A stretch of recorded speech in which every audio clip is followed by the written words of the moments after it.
I didn't vote for President Trump. I've never voted Republican in my life, like I've said many times, but I don't hate or disrespect people based on their political ideas. I'd rather communicate them, have a conversation about them, or debate them if I don't agree with them. But I have a very fair and alarming question to ask today.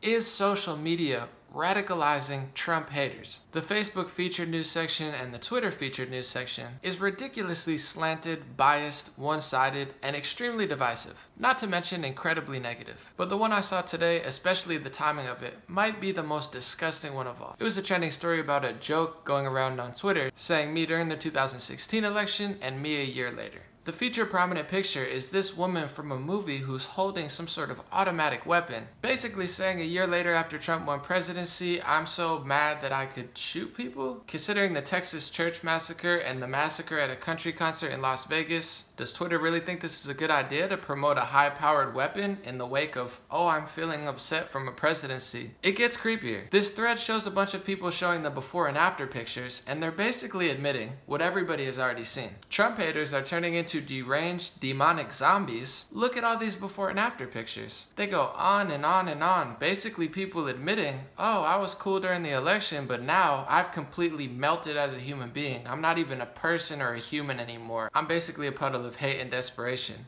Considering these are the greatest times to ever be alive in modern history, and in America especially, we're incredibly blessed for all of the privileges that we have: shelter, water, and a decent living, where people move from other countries, work on our minimum wage, and still have money to send back in their families because it is so disastrous in other countries. It's mind-boggling to me that social media non-stop pushes hate, negativity, and there's not even a shred of gratefulness or optimism. Is social media radicalizing people? I already personally know the answer. You have non-stop, lopsided, one-sided, hateful content constantly being shoved down people's throats on Facebook and Twitter. I don't care if you're a Democrat, I don't care if you're a progressive, I don't care if you're a liberal, I don't care if you're a Republican or a conservative or a libertarian or you like the Green Party. I don't care. I wish you the best, and I hope that you take advantage of this brilliant time to be alive with so much technology and freedom, and the entertainment, music, and news industries are more wide open than ever before. Every industry is. This is the greatest, most free, and most empowering time to be alive for somebody who didn't come from great wealth or great connections. You can make your dream happen in this era unlike any era before. But social media doesn't want you to know that. Apparently they think it's okay to glorify weapons and to glorify the use of weapons and to glorify being physically, mentally, and spiritually destroyed because you didn't like the outcome of an election that you were lied to about from Facebook and Twitter anyway. And let's keep in mind a Republican, Steve Scalise, was shot at a softball game by a Bernie Sanders and a Jill Stein supporter, yet Jill Stein still had the audacity to blame Donald Trump for her supporter shooting a Republican. You have a mass disgusting murder spree in Las Vegas at a country concert for which we still don't know the motive for, and there's basically no more answers than we had a couple weeks ago. You have a mass shooting at a church where a guy who describes himself as atheist and who had many problems shooting a bunch of Texas churchgoers, and you have celebrities like Keith Olbermann, Chelsea Handler, and even politicians like Bernie Sanders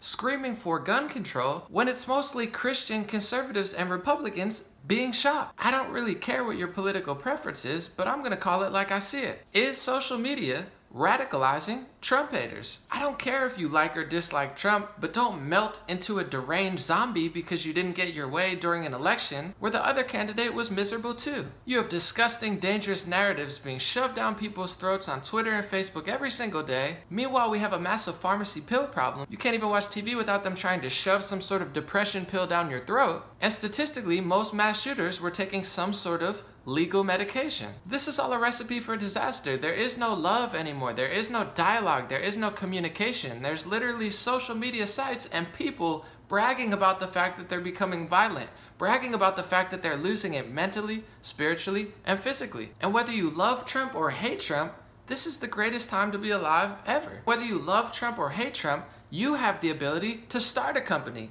You have the ability to run for office. You have the ability to be president. So quit the hating, quit the negativity, quit the divisiveness, quit the fake stories being blasted down our throats every single day. Take accountability, be self-aware, be the change that you want to see in the world. Don't blame someone else and act like you're a good person. And let's together make America and the world better than it's ever been before, regardless of who's in office. Thank you so much for listening. God bless you, God bless America, God bless your family, and God bless all people of all races, religions, genders, and cultures. Let's work together and be happy and be the change we want to see in the world. Let's not let Twitter continue to feature these stories and divide us and make us feel like it's okay to be completely destroyed, violent, and broken. Don't hate someone, debate someone. Don't judge and label someone. Have a conversation with someone. Don't complain about everything that's wrong. Be the actions and the energy that makes things right. That's how we're gonna change the world. I'm sick and tired of social media and mainstream media telling people it's okay to be deranged, disheveled, and mindless zombies just because you don't like President Trump. Thank you for listening, and more importantly, thank you for considering.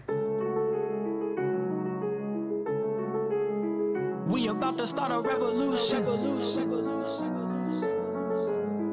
We about to start a revolution.